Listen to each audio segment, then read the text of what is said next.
Welcome to the Manager Tools Podcast for Monday, October 2nd, 2006.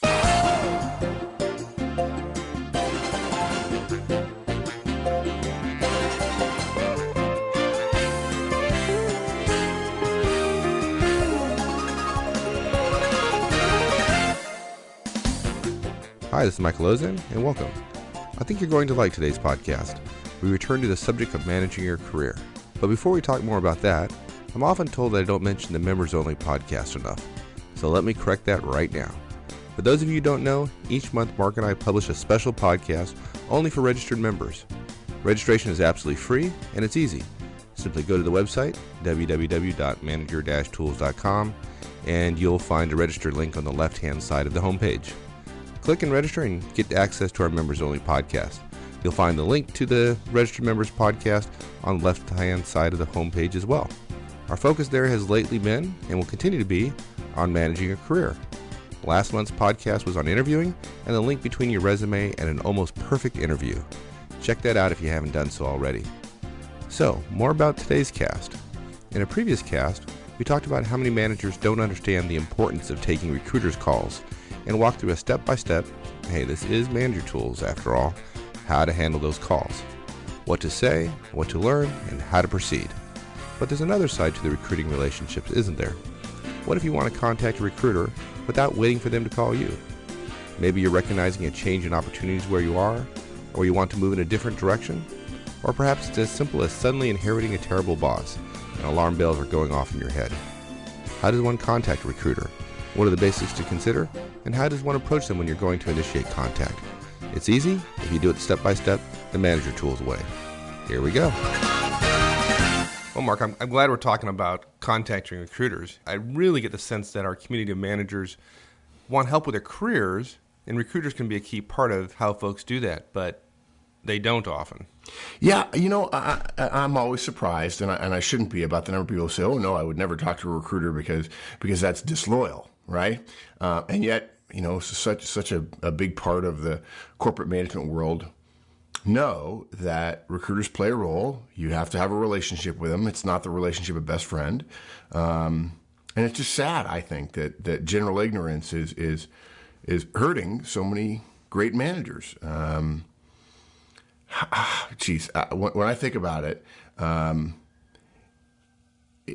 it's so prevalent, I think, that managers won't do it. That, think about it. How many roles in corporate America is it appropriate in normal conversation to, rather than using the person's correct title, using a term of derision?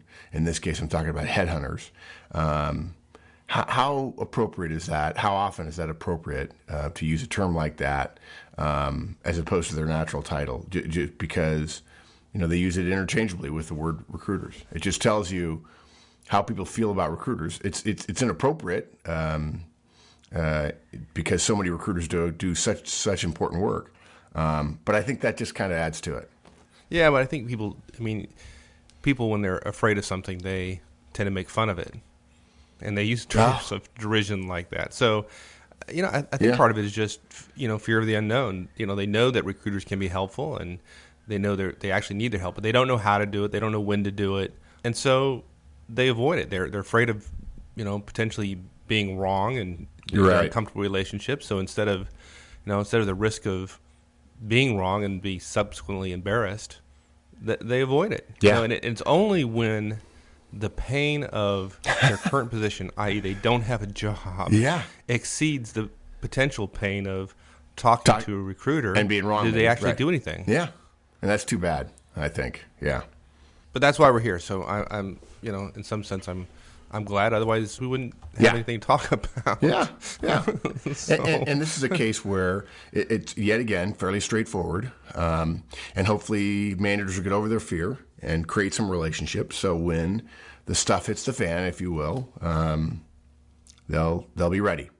So when I was putting my thoughts together on the topic of contacting recruiters, I realize there are some introductory comments that we need to make, just a little bit of background, a little bit more detail than what we gave in the previous show about being contacted by a recruiter, sort of background for our recommendations. So it's going to sound, even though it's the Manager Tools way, we do have 11 steps, which probably people are going, oh my. How hard can it be? Yeah, how hard can it be? But really, many of them are so simple and direct, and they're so related to some other things that I think they're going to be very straightforward. So here, let me walk you through the steps, and then we'll get into them. First, don't wait. Start now. Get your resume current.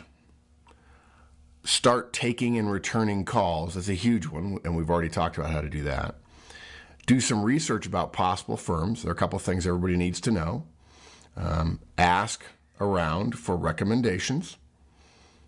Then the key step is to call and introduce yourself, which is not hard in and of itself.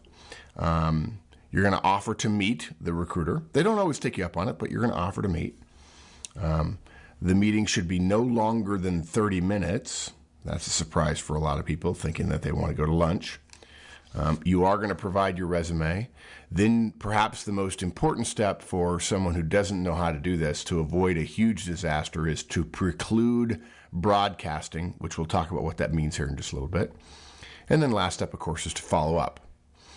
Because our purpose is not to contact a recruiter so your name is in their file, but to begin to think about having a relationship with someone, staying in touch with them. And the only way you can have a relationship, of course, is to follow up. Cool. All right. Well, the first one, don't wait. Start now seems fairly straightforward. I alluded to it earlier, which is folks don't start thinking about it until it's almost too late. Yeah.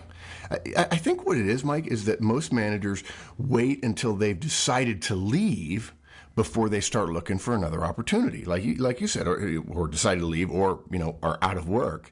And by the way, if you are out of work, it's not the end of the world. You can contact a recruiter. Recruiters can understand how those things happen. It doesn't make you look on its face less marketable at all. Oh yeah, there's probably a limit if you've been unemployed for a year. But it depends on what you've been doing. If you've had a child or your family situation changed, those things all play into it. And the market is heating up right now, so there's more leeway on stuff like that. Nevertheless, we recommend you don't wait until you decide to leave or have left before you start looking. Now, it's less true than it was 20 years ago. But I think this is still quite true of the majority of managers that I talk to. It's sort of an either-or situation in their heads. It's sort of digital. It's either on or it's off. And the mentality is either I'm staying or I'm going. And I think the problem with that is that the manager's thinking that the decision to leave ought to at least be I'm sorry, let me say this differently. The problem with that thinking is the decision to leave at least ought to be, in most cases, predicated in part on what the market is like, what other opportunities exist, whether or not your favorite company in the whole world is hiring or not. In other words, it's not I have to jump off the cliff and then after I jump, I can find out what the situation is. I mean, people just don't do that. You don't step off and then find out it's a mile down. You look over the edge and say, oh, it's only 3 feet. I can be okay. I can take the step. If you just aren't happy, quote unquote, aren't happy in your job and decide it's time to go, only later to discover that opportunities aren't as good as you might like, you may have hurt your present job situation by your thinking and by your actions.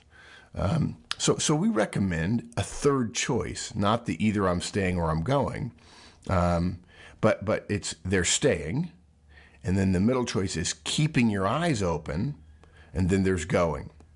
If you're completely happy, look, we're thrilled for you. You're staying. You don't have to worry about this kind of stuff, although you should have relationships with recruiters. If you're happy or unhappy, but neither desperate to leave nor a fanatic about where you are, you're basically keeping your eyes open. Sure, most managers, I believe, would do better to put themselves in the category of keeping their eyes open than in the category of staying or going. If you decide you want to stay, that's fine. And you could say to yourself, I don't need a recruiter, I'm staying. Just remember, I know too many managers and executives who are so good, it's almost a joy to watch them do their job, and they're loved by everybody, and then they get laid off just like everybody else. So we really do recommend the mentality of keeping your eyes open. Yeah, I kind of equate it to going on a vacation. If you live in Northern California, you decide to go on vacation, say visit the Grand Canyon. For those who don't live in the United States, this might not make a lot of sense, but you get the idea. So it's a trip of, I don't know, several hundred, if not 1,000 miles or whatever. Right. But and you're going to a beautiful spot, and you're going to have a great vacation. But it makes no sense along that trip not to look on the side of the roads, because you might actually find something worthy of a different course. Right. So why go through your career with blinders on and not avail yourself of opportunities that may be a better match for you, even though you're very happy in your current position. Yeah, I think you're right. I think also the idea that you're totally in charge of your career, and so right now I'm not going to do anything about it because I know what I want and how to do it. I think that's just crazy, because people aren't in charge of their careers completely. Companies can say, yeah, we know you think you're in charge of your career, but we're taking your job away. Or we're moving this division to the Grand Canyon, and you don't want to go. So all those things certainly play a role.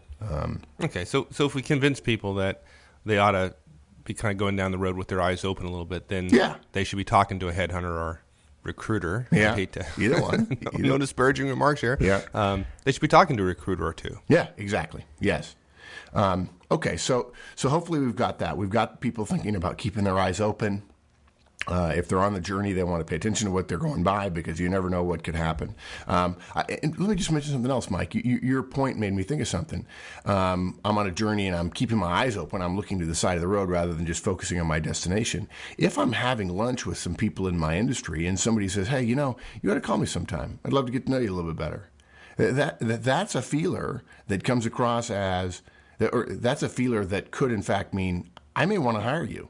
And if this person's at your favorite company in the whole wide world, or the place you really want to go to work at right now, and you've got blinders on, you're thinking, I'm happy, I'm staying, you don't have a keep your eyes open mentality, you may miss that. You may get too busy and forget, or you're in the middle of a project and forget. If you don't have that strategic career thinking cap on every once in a while, you miss those kind of opportunities. So, important. Okay. Yeah, although you're being incredibly disloyal to your current company. So. Yeah, gosh. Okay. Number 2, get your resume current. Oh, golly. Hopefully this is one of those kind of old news to our thousands of listeners. Remember, we recommend keeping your resume current each quarter. We can't tell you how many people have written to us to look at their resumes, and they're 5 pages long, or nowhere near what we recommended. And these people are implying that they've listened to our resume cast. And then one of 100 people who have sent you recently their resume to look at, and by the way, I didn't follow any of your advice, but would you look at my resume anyways? Yeah. Yeah. It just seems silly to me. Clearly, there are many folks out there who don't realize how important their resume is. Spend the time to get it right, and keep it that way 30 minutes a quarter by updating it with accomplishments that you've done in the last 3 months, even if that pushes it over 2 pages, so that when you need to, you can just cut a couple of things out and boom, you've got a great 1-page resume. You've got to have it current. You've got to keep it current so that when you're talking to a recruiter, you're not scrambling around and making this a huge project. Okay?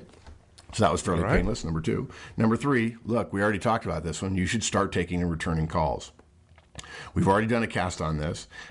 You've got to be able to catch the balls that are thrown right at you. And look, if you do this step well, you may never need the rest of this cast, because you'll be able to evaluate the recruiters when they call you, and you will already be creating relationships with them.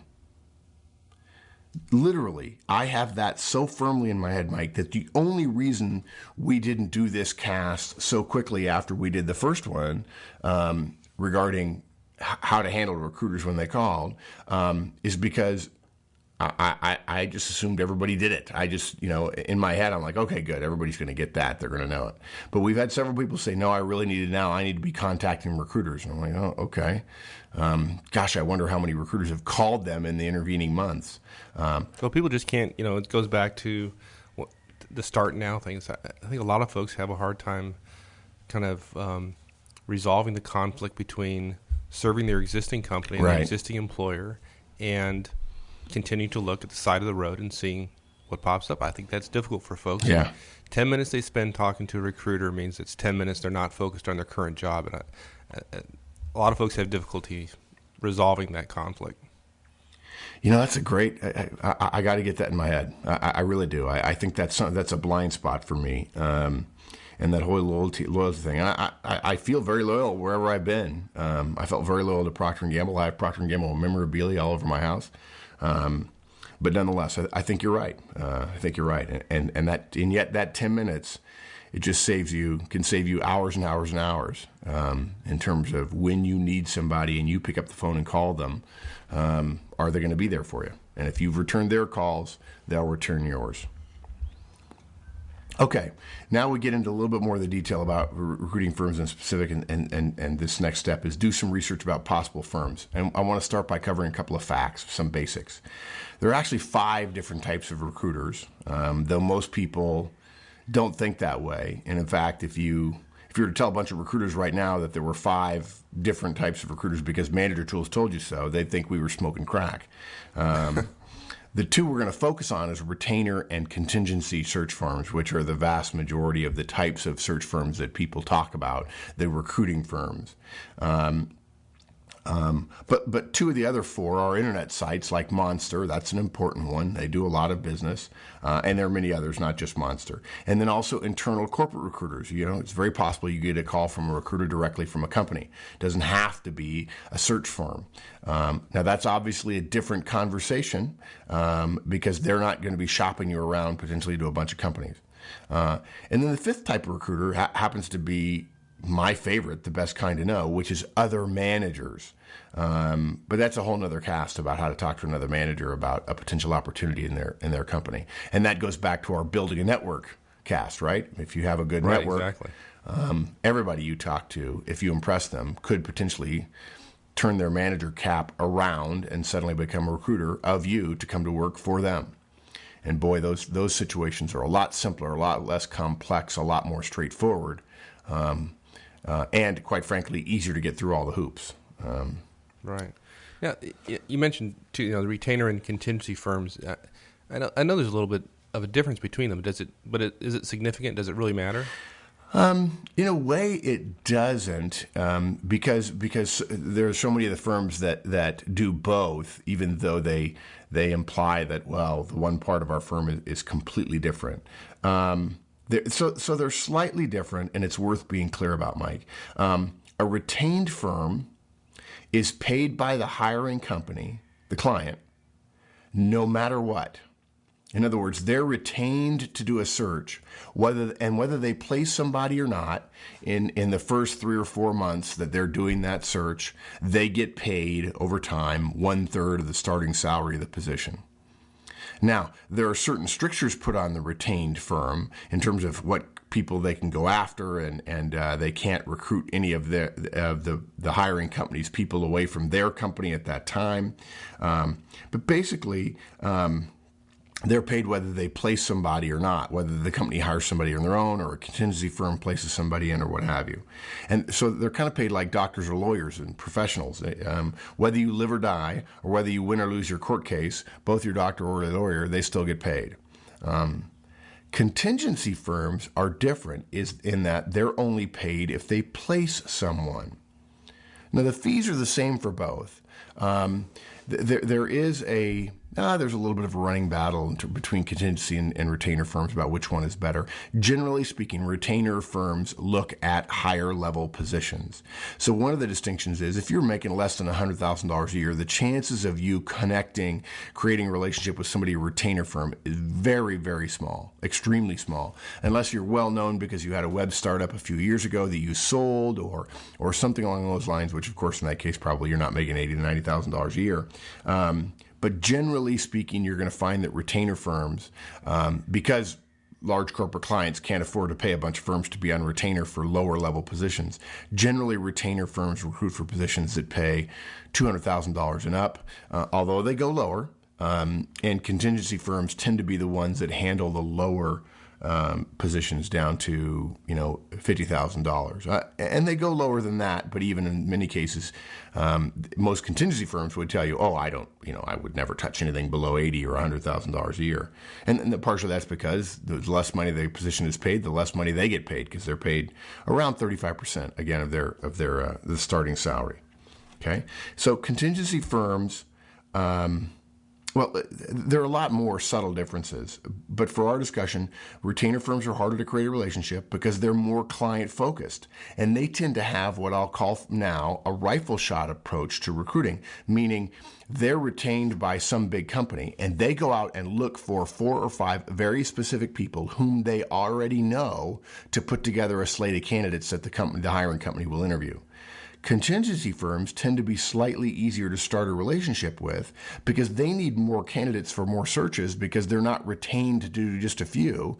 They're looking at a lot of searches and they need a lot of candidates in order to satisfy those. And they might put 15 in front of a company, and that would be okay with the hiring company because it just proves that the contingency firm can get more people for particular jobs. The problem with that is you may actually be put in front of a company by a contingency firm strictly as a foil to the person whom they really do want to get hired, whom they really have a great relationship with. Okay? Okay. Here, though, again, it's the difference. It's easier to get seen by a contingency recruiter, and yet here's something that's also very important. They can put you at a significant disadvantage in your career search by How's that? Yeah, they put a price on your head, Mike. When you go and talk to them, here's what happens. You're sitting and you're talking to a recruiter. Recruiter says, "Well, gee, you're certainly a very sharp person. I really enjoy talking to you, and I can see where this resume has a lot of opportunities. I can see you at Procter & Gamble. I can see you at Lever Brothers. I can see you at Johnson & Johnson. I can see you at Clorox. I can see you at Heinz, all these consumer products companies, and you're like, well, okay, good, great. And then what they do is they get your resume from you and they send it to all those firms. Who knows? Maybe they're looking for somebody. So what's wrong with that? That sounds pretty good. That sounds right? great. Well, first of all, it's important to know recruiters do not act as your talent agent, folks. Let's be clear about something. Recruiters don't work for you. You are cannon fodder to recruiters. And I hate to say that, but sometimes you'll get treated that way, and I don't want it to be a slap in the face to you. You don't pay the recruiter. The recruiter doesn't work for you. The recruiter works for the client company. You're necessary evil for them. They don't want to spend hours with you. They want to spend hours with the client so they can know the job better, and they want to spend minutes with you. In fact, they want Superman or Wonder Woman to walk through the door every 5 minutes so that it'll be very, very easy. And all they need to do is focus on creating a relationship with the clients. Look, in the recruiting business, client relationships are everything. So what they... Okay, well, then I don't feel so bad about calling them headhunters then if they're going to be that way. There we go. Now the other shoe drops. But look, here's what happens. They say they can send your resume out to a bunch of people. You're like, wow, great. Isn't that wonderful? Well, all they're doing is sending it out. They're not saying, I've met this guy and he's fabulous and you got to hire him and let's talk about options. They're just sending your resume out, and there's a reason for that. They don't like to talk about it. It's not done in all cases, but many, if not most firms do it. They send your resume out. They've put their logo on the top of it or a cover sheet or something.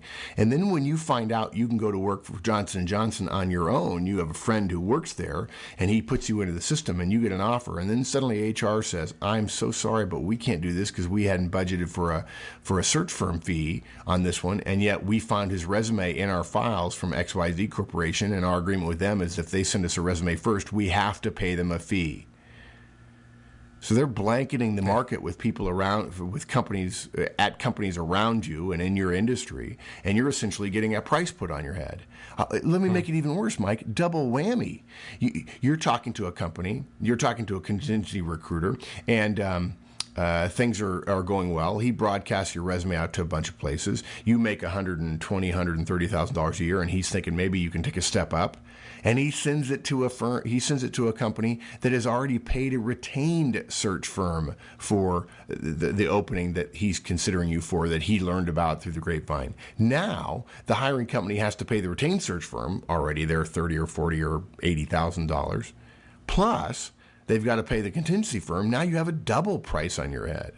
So there's a danger. There's a way to address it. Don't get me wrong. There's a danger in talking to search firms because they can literally blanket the market with your resume, and suddenly you're not as attractive to hire as the person who didn't have a recruiter involved. This implies, of course, that the other person who's involved and didn't have a recruiter knew about the position, which goes back to the whole fifth recruiter thing, which is other managers. If you don't have a good network, you don't learn about the opportunities.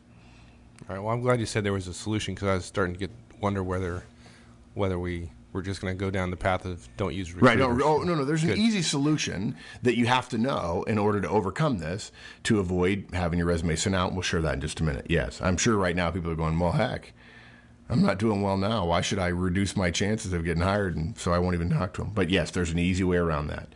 Okay. Now, look. You also want to look for firms that are focused on your skill specialty. There are usually, for most skills, there are firms like that. For your industry, there are always firms in any given industry that focus on an industry. And then also your geography, where you live. Don't necessarily start with the biggest firm, particularly if you make less than $100,000 annually. Is that U.S. dollars? Or yeah, for our international listeners. Yeah, I do actually mean U.S. dollars.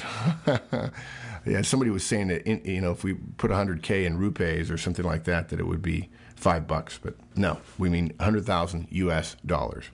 Now, okay, how do you find out about search firms? First of all, I got to recommend John Luck's book again, Rites of Passage at $100,000 plus, the second edition. It's a great book. It really is the only book I recommend. It's big, it's thick, it covers this thing in so much detail that once you listen to it, you'll be like, or once you read it, you'll be like, wow. This guy knows way more than Mark and Mike. And you'd be right. He's been a recruiter for 30 or 40 years. And I respect him a great deal. I revere him. He's really smart. You'll love the way the book is written. Yeah, and it's available on the Manager Tools website absolutely. Under the favorite book section. Yeah. Buy it at Manager Tools, and Manager Tools will be credited with 25 cents in their Amazon account. And then there are two other places you can go.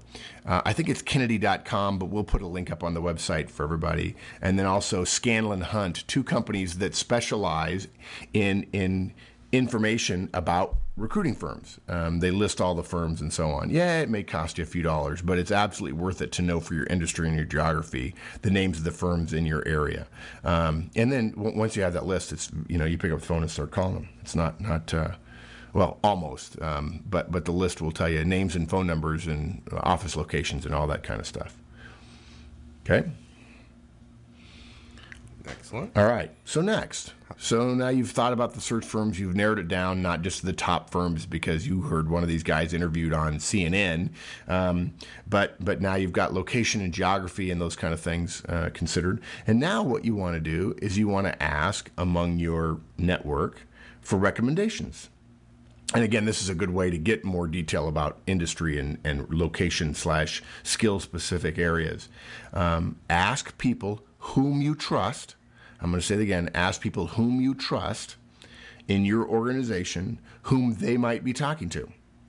Obviously, your mentor would be a good choice because even if she doesn't have a recruiter, she can make inquiries for you without people knowing that it's you she's asking about. An executive a couple of levels up from you, depending upon your level, could absolutely recommend as well. The key is somebody you trust so people don't start jumping off cliffs that you're leaving the organization.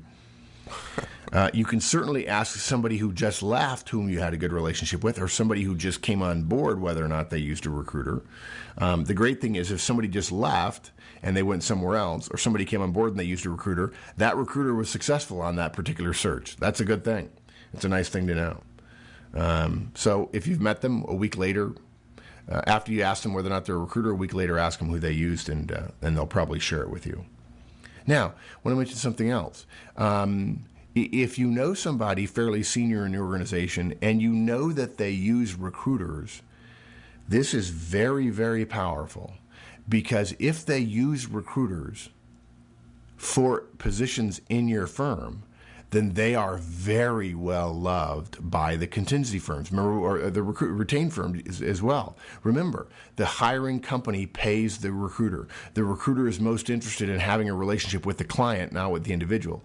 If you know an executive who is a client who has recruiters sending resumes and does interviews and so on, they're a vice president or something, if you know that person well enough, that's the person who should be making the introduction for you, when they should call their recruiter friend and say, hey, look, we have a hotshot here. I don't think he's thinking about leaving, but he's somebody you need to have a relationship with. Won't you please sit down and visit with him? There's not a recruiter on the planet that would turn that opportunity down. Essentially what they're saying is, hey, by the way, my future business is contingent upon whether or not you can do favors for me as well, because all recruiter conversations essentially are two-way streets. They understand that if they have a relationship with you, if they place you, they might get search business from you, or if they're placing people with you, they might get to place you later. So they can work.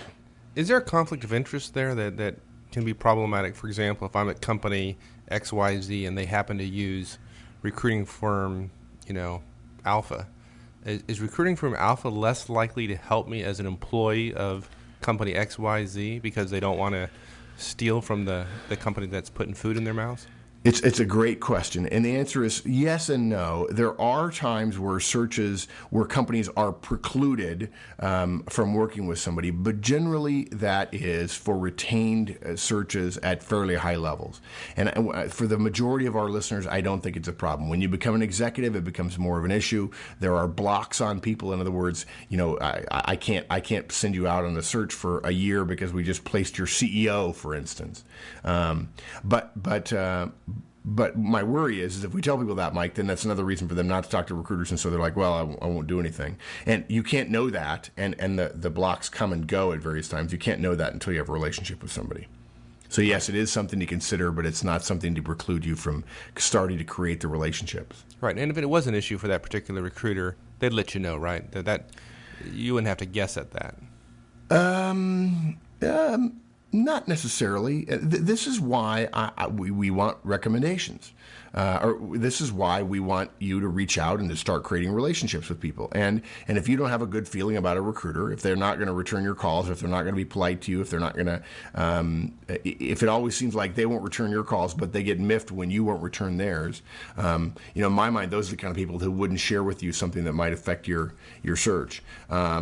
So not necessarily, although generally they are duty-bound to say something if, in fact, you're assuming that they're going to be helping you and then they're not. And if you feel that way, you should certainly ask them, do you have a block on my company because of a placement at a senior level or something like that? And then they're going to tell you exactly what's going on. Right.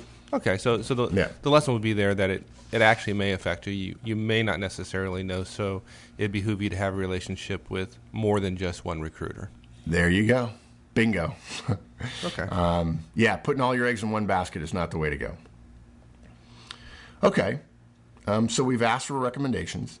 Hopefully, in an ideal situation, you can actually get a referral, and that person calls for you.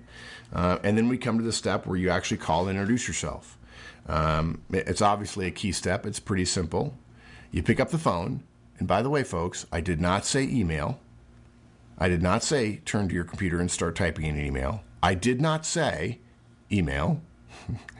And you call the recruiter whose name you've chosen, or whom you've already met briefly, or whose calls you've taken but haven't developed a relationship with them. Wait, okay. All right, you didn't say email. I mean, what's the difference? I'm just trying to, start the conversation, start the relationship. What's wrong with that? Well, why don't we wait till the end of the cast to share that with everybody? Okay. Yeah, the whole email thing. Jeez.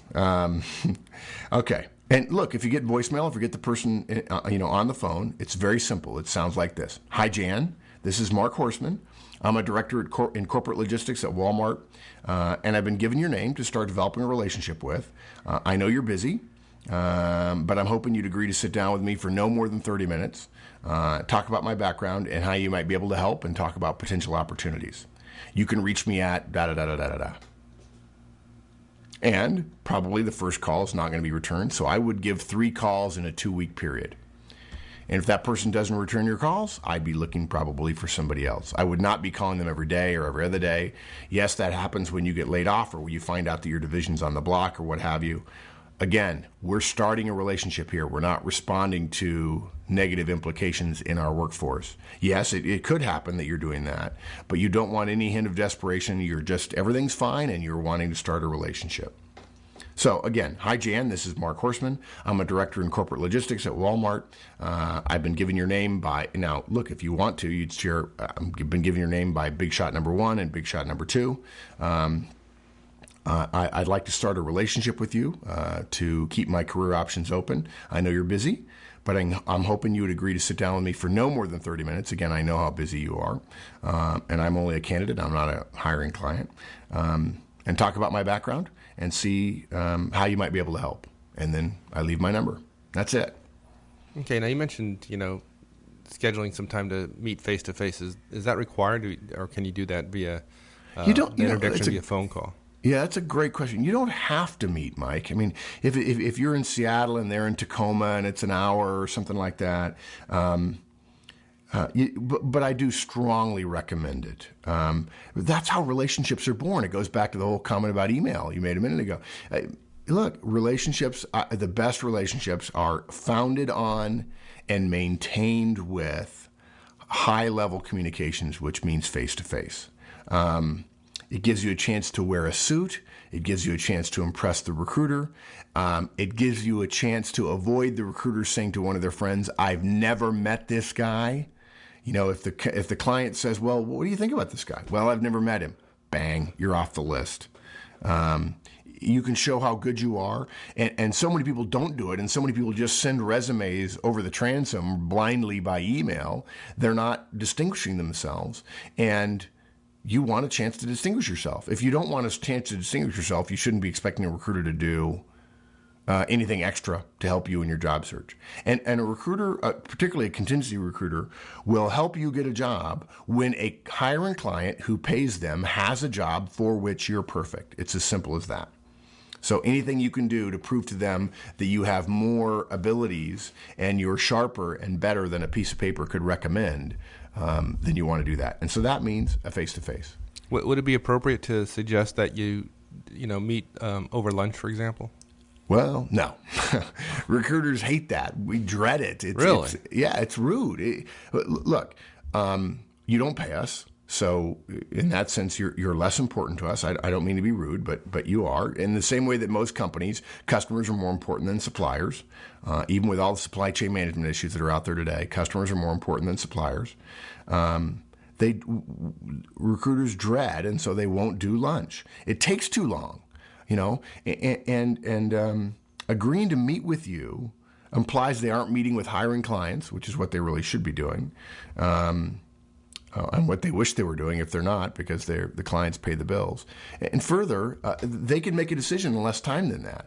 If you take everybody to lunch, and there's only 5 lunch dates a week, right? If you take everybody to lunch, all you're going to be doing is lunch with clients, lunch with candidates. And then, of course, once you sit down for lunch, you can't rush through. And so now we're at an hour and 15 minutes or whatever. And it's not an ideal situation for you either. You have to eat.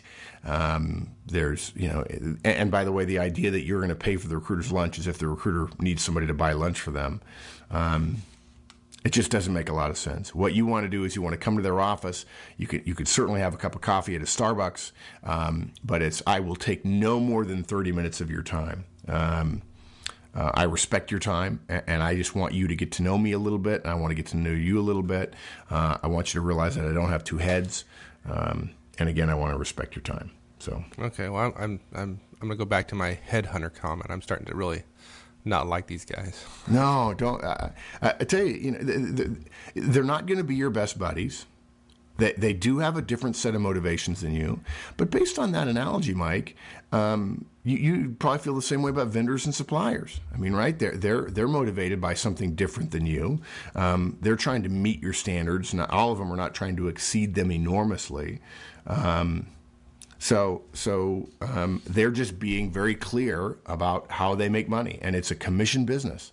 And they're not paid $100,000 a year salary. They're paid whether if they place somebody, and if they don't place anybody, they don't get paid.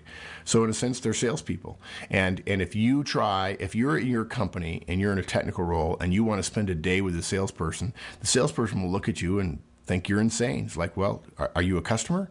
Can you actually help pay my salary, which is based on commissions, which comes from customers, which you are not? It's a challenging part of the connectivity between companies on the people side of the business, but it still absolutely is worth managers' while. And there are many recruiters who you would never know they're recruiters because they're so relaxed, so comfortable, so easy to talk to.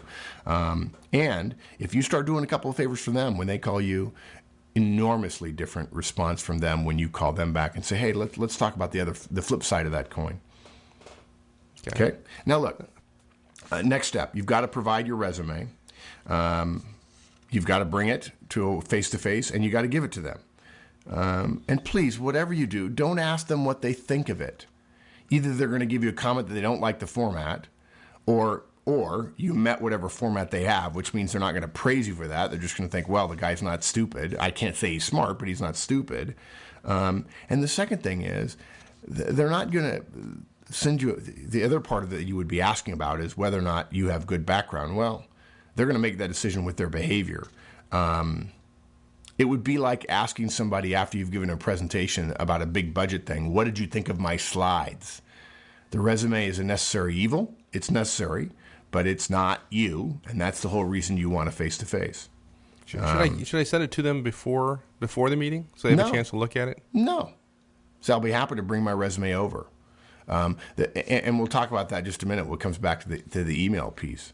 Now, it depends. If I have a great relationship with somebody and they want to see my resume, that's fine. But when you send the resume, when the resume passes over to them, there's a key point we want to cover, and we'll cover it here in just a minute, about how to handle how they should be handling your resume, which most people don't know about. So if you follow the Manager Tools resume comments, your resume recommendations, you're fine, and you should hand them their resume. And if you ask them how it is and they don't like it, things turn out poorly. And look, if they need you to change it later, they'll ask you to change it, and you'll be happy to change it. But it'll probably only be when there's a job on the line and they want something highlighted that's not highlighted in the way it should be for this particular opportunity. Okay? Good, okay. Now, here's just an incredibly important thing. I call this step precluding broadcasting. It's the biggest mistake managers make. It is a huge mistake. The manager hands over her resume, and the recruiter promptly sends it to 30 companies, per my earlier discussion. And now, those companies cannot hire you without paying that recruiter a fee. It's not always true, but it's often true. So they won't hire you. So here's our recommendation. You must insist on pain of death, that the recruiter not send your resume out without your specific okay of what company it's going to. Well, okay. So what if they tell you that's just the way they do it? I've heard that before. Yeah. Ask them to return your resume and say, I'm sorry, I'm uncomfortable with that. You politely say, you don't think this is going to be an effective relationship. You're sorry you wasted their time. Do not allow them to talk you into controlling your resume. Your resume is yours. They don't get to send it out without your okay. If they say, well, gee, if I can't send it out, it's just going to go in a file. Well, okay, but I want to be clear with you. I am not giving you authority to send my resume out. The only reason it should go out for a specific job, and it should be a job that I know about. Well, gee, I think you're really limiting yourself. Well, I respect that, and I understand it. I can understand why you'd want to send it out, and I have several other feelers out in the marketplace. I wouldn't want to create a conflict of interest. I must insist that you do not send my resume out. And, Mike, the danger of this, of course, is after they've reeled off a bunch of really neat companies, and you've been listening and going, wow, he thinks I might be good or whatever, they're going to perceive that kind of, hey, great, as an okay to send your resume. And that's why you've got to come back and insist on pain of death that they not send your resume out, that they have to get your approval. And there are some that will say, well, gee, that means I can't work with you. And you say, well, I totally understand. I totally respect how your business works. And I'm sorry that's the case, but here, if you'll just let me have my resume back, we'll call it a day. And I'm sure there are people in my company. Don't hesitate to call me. I'll be happy to help you in the future. But it doesn't look like we're going to be able to do business. And that's okay. I respect that. You can be very polite, very, very positive about it. You can be very upbeat. There are lots of recruiters. There are lots of managers. There are lots of internet search firms. Don't worry about it. There'll be other opportunities. I'm dead serious about this. On pain of death. Got it. Yeah, got it. Got it. Yeah. Now look, when you do that, Mike, now so many of the negatives that we've been talking about really do go away. Now you're sending a message that you know how their business works. If in fact they agree to it, which most will, quite frankly, they're not going to tell you, they're not going to brush you off and say no. Most will agree to that. They see you as coming across differently than the vast majority of people. That's why the face-to-face. That's another reason why the face-to-face is also so important. And then lastly, now you've met them, and if you want a relationship, I guess if you want one, you'll need to follow up, huh? You'll need to stay in touch with them, per Horstman's stay in touch with rule, right? Once a quarter. Oh, and isn't this neat the way it all fits together? Once a quarter, when you're updating your resume for half an hour one evening at 5 o'clock, after everybody else has gone home, you call and you say hello. You remind them that you exist. And then if they need help from you, you're happy to do what you can, and you're just touching base, and you hope things are well. Ask them how their spouse and children are, know their children's names, those kind of things. That may happen over the course of a year, not in your first meeting. Okay? It's about maintaining a relationship so that when the stuff hits the fan, you're not calling people you don't know. When your boss says, hey, I'm thinking about leaving, and a lot of your success at the company was from your boss, and suddenly that changes your relationship with your company, you say, ooh, got to talk to a couple of recruiters. Whom do I know? The ones you know are the ones whose calls you've been returning and who you've been touching base with once a quarter. Right. While we're talking about relationships, can we go back to that question we had about email earlier? Yeah, sure. Email is not effective at starting relationships. I'm going to say that again. And there are a lot of technical people out there that mistakenly believe that it is, and it's not. The vast majority of human beings do not consider email to be an effective way of starting a relationship. It's really only marginally effective at maintaining relationships, although it definitely has its place, no question. So starting off with an email, Mike, is essentially saying you don't want to work that hard at this relationship. It's really not a relationship. It's just an exchange of data back and forth, and that's not a relationship. Okay? In fact, I would argue that the recruiter might get the feeling that you're throwing something over the transom at them, and you want them to work for you. And because they work for the client, they don't work for you. They feel like you just sending them a resume is not a relationship. You'll just go in the file like everybody else. Plus, if, in fact, they get your resume, they look at your resume, and they put it away, and they don't really read your email, if you don't get to if it's the third paragraph before you finally tell them, do not send my resume out without an okay. First of all, if they don't get to that, they may send out your resume. Secondly, you send them the resume, and then you say, well, but I don't want to send it out. They're like, well, okay, I can't do anything with this. I don't know this person. I've never met them. I don't know how they sound on the phone. Okay, he goes in the round file. So the moment you start with an email, what they're going to reply with is they want you to attach your resume. That's easy. Good. They get a resume, and they get to screen you before you ever get to talk to them. So whatever you do, start on the phone. If 3 out of the 4 times a year that you're doing your quarterly update, you call them, and then one time you send an email and say, hey, I just wanted to let you know, I thought you'd want to know about this at my company, or hey, I hope things are going well, that's fine. But the majority of your relationship building should occur on the phone. If a recruiter is going to place you, you're suddenly going to be spending tons of time on the phone, and the more they know about you over the phone and or in person, the more confident they're going to feel about putting you in front of a client. Because their reputation resides in you when you go in front of one of their clients for a job. Okay, relationships. So, one of these days we'll have a cast where we'll have a topic and we'll say relationships are not important. I'm still waiting. I'm still waiting. Exactly. And look, Horstman's first law, it's all about people. And Horstman's second law, more communication is better. You put people in communication together, what do you get? You get relationships. I used to think that I was swimming upstream about relationships, and I discovered that all the people who are really successful, when you ask them what makes them successful, they said, I had great relationships with great people who did what I needed them to do, and I could rely on when the stuff hit the fan. So yeah, relationships are hugely important. They're particularly important in times of crisis. A lot of crisis planners say all we need is a really, really good playbook. Actually, you need a really good playbook, and you need to have practiced it 100 times so you know the person who you're handing your bit of data off to, or you know who you're collaborating with on a security breach or whatever the case might be. It's the practicing of the plan that really essentially strengthens the relationships of the people that are going to be acting on the plan that makes the plan successful. Same thing here. The relationship with the recruiter is what will make you successful when you need a relationship. If you don't have a relationship and you need one, you absolutely, most managers feel panic, and that's not a good thing to feel. No. So not at that point in your life. Yeah, exactly. Yeah. So a quick summing up, right? Start now, folks. Don't wait. Get your resume current. Doesn't take that long. Start taking and returning those calls from recruiters. That can obviate a lot of this cast, in fact. Do some research. Pay attention to the difference between retainer and contingency, and know about local firms and industry-specific and skill-specific firms.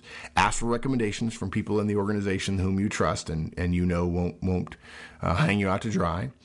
Call and introduce yourself. Very simple. Not terribly hard. You're probably going to get voicemail, and that's actually a good thing. Offer to meet them. Meeting is not required, as Mike asked, but I think it's very, very powerful. We recommend it. Don't take any more than 30 minutes because they're busy doing other stuff. Provide your resume. Whatever you do, on pain of death, preclude them from broadcasting your resume. And then the thing that will make it easy when the other shoe drops is follow up, follow up, follow up. Sounds great. That's how you do it. That's not too bad. No. I was a little worried, but a lot of those were easy. Yeah, simple, straightforward. Yeah, and there's not a step on here that everybody can't do very, very quickly. All right. As always, my friend, I appreciate it. My pleasure, sir. Thank you. Great stuff. We'll see you later. There you go. Contacting the headhunter, recruiter, with a couple simple steps. Let us know how it works for you. If you have any questions, please do leave them on the discussion forums. Now, we get a lot of email, and it's hard answering all the questions individually. If you leave them on the discussion forums, we can answer them, and everyone gets the benefit of the discussion. And believe me, if you have a particular problem, odds are that others have it as well. And given the growing size of our community, it's a good bet that you'll get some sage advice. So until next time, have a great week. So long.